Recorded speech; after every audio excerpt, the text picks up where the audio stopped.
اللہ الرحمن الرحیم۔ موضوع سخن میرا آج کا موضوع ہے پاکستان کی تشکیل اور طلباء کی ذمہ داری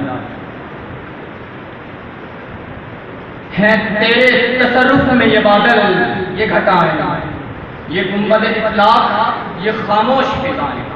یہ کوہ، یہ صحرا، یہ سمندر، یہ ہوا تھی پیش نظر کل تو فرشتوں کی ادائیں۔ آئینہ ایام میں آج اپنی ادا دی، آئینہ ایام میں آج اپنی ادا دی۔ جناب صاحب، نوجوان جب آئینہ ایام میں اپنی ادائیں دیکھ لیتا ہے تو یہ سروا فلک پہاڑ، یہ وسیع و عریض صحرا، یہ بحرے بے کرام سب کے سب اس کے تصرف میں آ جاتے ہیں۔ اور دوسرے معنوں میں یوں سمجھیے کہ نوجوان جب خدائی کی دولت سے مالا مال ہو جاتے ہیں تو ان کے دستے جنوں میں جبرائیل ایک سید زبو بن کرنا چاہتا ہے اور ان کی نگاہ رب کائنات کو اپنی کمن میں لے آتی ہے۔ طلبہ جدھر چل پڑے تو تاریخ کو چاروں ناچار ادھر مارچ کرنا پڑتا ہے۔ دریاؤں کو اپنے رخ تبدیل کرنے پڑتے ہیں۔ فطرت کے قوانین ان کے ساتھ ہم آہنگ ہو جاتے ہیں۔ تم لے کے اجالے ماضی، تم لے کے اجالے ماضی کے پھر مستقبل کو چھپا، تم لے کے اجالے ماضی پھر مستقبل کو چھپا۔ یہ رفت شجاعت تم برپا دو، یوں شمشیروں کو لہرائے گا۔ تم آگ لگا دو گیڑو، فریاد یادوں مظلومت کی، سیدو زبارے سر پارا، سیدو زبارے سر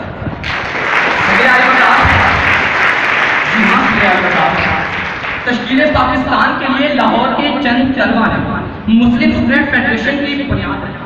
قائد اعظم کی قیادت طلباء نے وہ کارنامے انجام دیے کہ تاریخ منہ میں انگلیاں ڈالے حیرانوں کی ششتر ہے۔ اور قائد اعظم نے طلباء کو بازوئے شمشیر زن کا خطاب دے کر، بازوئے شمشیر زن کا خطاب دے کر شمشیر بے نیام بنا دیا اور پھر تیرے خلاف میں ایسے نیام سے بدل کر تحریک پاکستان میں ایک نیا مرحلہ اور وہ قربان کرنا کرتا اس نے انگریزوں کی تیاریاں اور ہندوؤں کی مکاریاں ہندوؤں کی طرح بنا قوم کی نیا پار کو بڑھانے کے لیے مسلم یونیورسٹی علی گڑھ اور اسلامیہ کالج لاہور کے طلباء نے پاکستان کے ایک پاکستان کا مطلب کیا لا الہ الا اللہ صدر مقال 1946 کے انتخابات میں قائد کے حرابت دستے یعنی طلباء ہندوستان کی کھوپڑی کو دولت کرنے میں کامیاب ہے اور پاکستان کا چاند برطانوی فلک سے اتار کر قائد کی جھولی میں ڈال دیا۔ شاہ مشرق کی روح طلباء کو خراج تحسین پیش کرنے کے لیے عرش بری سے پرواز کرتی ہوئی آئی اور یہ پیغام لکھتی ہے کہ خورشید جہاں تاب کی زور تیرے شہر ہے، آباد ہے کتابہ جہاں تیرے ہے، جلتے نہیں بخشے ہوئے پھر بات نہ لگے، جنت تیرے پنہا ہے تیرے ہونے کی کرنے اے طے کرے گی کوششیں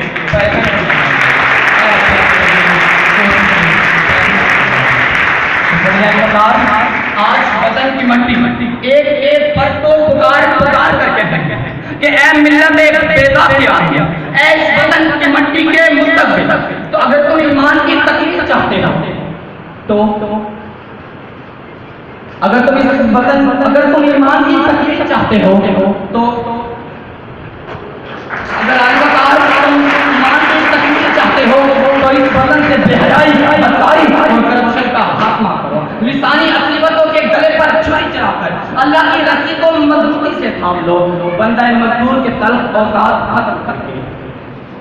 اسے خوشحالی میں بدل جانا۔ اور یہ نغمہ دل نشین ایک فرق کہ ترقی کی راہوں پہ بڑھتے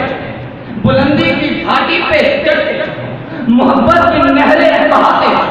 دلوں سے کدورت مٹاتے تمہیں جس زمین نے کیا ہے اڑاؤ نہ خاک اس پہ برساؤ، اڑاؤ نہ خاک اس پہ برساؤ۔ سوال بطار میں آپ سے اتنا نہیں کہنا چاہوں گا کہ آئیے عہد کریں وطن کی آواز پر لبیک کریں کہ میری پاک زمین میری پاک تیرے دھندلے رنگ نکھارے تیرے الجھے بال سوارے ہر گام پہ سورج چمکے گا، ہر صحن میں چاند اتارے تیرے خوشبو کو چھلکائیں،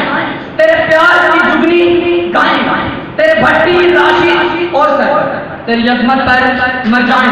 لیکن تجھے زندہ کرنے تیری ماں کی بھروسے پر میری بات سنیں، میری بات آپ کی سماعتوں کا